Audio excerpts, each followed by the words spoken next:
The cry pierced the walls, ringing through the darkness. Shayna Kerber roused and squinted at the clock. 12:45 a.m. Her voice came as a sigh. Already. Shayna huddled for a minute under the comforter, clinging wishfully to warmth and sleep. Hush yourself, J.D. Please. But the baby's crying intensified. It was her strong, wide-awake, I'm hungry cry. The night was bitter. Early February, the north wind scouring Texas. It whistled through the cracks in the farmhouse, rattling the doors in their frames. Shayna rolled over. The other side of the bed was cool. Brandon wasn't home yet. For a few more seconds, Shayna lay still, aching with fatigue, hoping J.D. would quiet. But she was crying to beat the band. 10 months old and still up twice a night. Shayna's mom swore things would get easier. She'd been swearing so for months. When, Mom? Please, when? Coming, baby, Shayna murmured. She tossed back the covers, brushed her sleep-tangled hair from her face, and slogged out of the bedroom. The hardwood floor creaked beneath her bare feet. J.D.'s cries grew clearer. 6 feet down the hall, she slowed. The crying wasn't coming from the nursery. The house was completely dark. J.D. was too little to climb out of her crib. Shayna turned on the hall light. The nursery door was open. A sliver of ice seemed to slide through her chest. At the far end of the hall, she could see into the living room.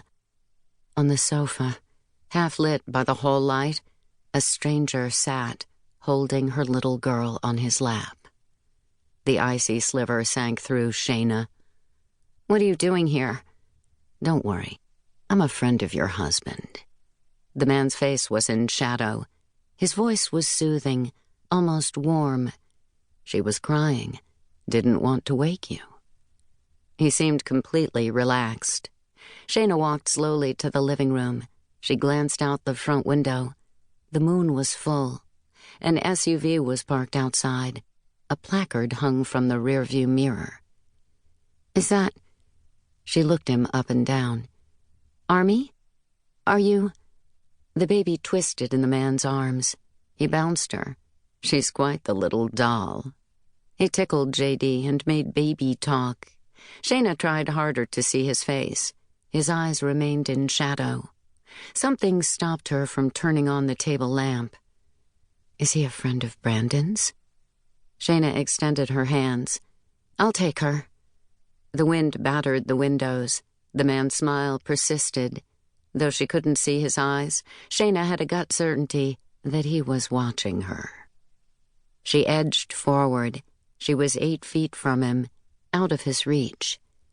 Give J.D. to me. He didn't. Her hands were open. Please.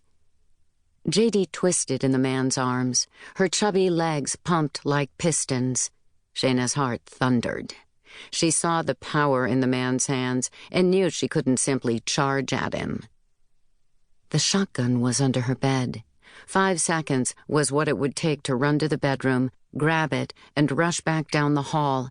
It was a 12-gauge. It was loaded. And it was useless, because this man was holding her child to his chest. Her breathing caught, like a cloth snagging on a nail. She inched forward. Give her here. For a few seconds he continued bouncing J.D. Crying, the little girl reached starfish fingers toward Shayna. She wants her mama, the man said. Aw, come here. Shayna held still, her own arms outstretched. Give me my baby. The smile stiffened. The man set J.D. gently beside him on the sofa. Before Shayna could inhale, he lowered his shoulders, gathering himself. He was in motion when the light finally hit his eyes. The dashboard clock read 1:30 a.m. when Brandon Kerber turned onto the gravel driveway. The truck bounced over the ruts, stereo blasting Chris Stapleton. Brandon whistled along. His rare Saturday night out had been golden. A Spurs game in San Antonio with friends from his Army days. He curved past the stand of cedars, and the house came into view. What? The front door was open. Brandon gunned the F-150 up to the house. The windows reflected the truck's headlights like wild eyes. He jumped out. In the wind, the door was banging back against the wall. An acid taste burned his throat. Banging that loud should have woken Shayna up. Inside the darkened house, he heard a mournful sound. Crying. Brandon rushed in. The living room was cold. The headlights threw his shadow ahead of him on the floor like a blade. The crying kept up. It was the baby. J.D. lay huddled on the floor. He scooped her up. "Shayna?" He hit a light switch. The living room lit up, neat, clean, and empty. J.D.'s eyes were red-rimmed. She was exhausted from sobbing. He pulled her to his chest. Her cries diminished to pathetic hiccups. "Shayna!" Brandon ran to the bedroom with the baby and flipped on the light. He spun and strode down the hall, looking in the nursery, in the kitchen, the garage, the back porch. Nothing. Shayna was gone.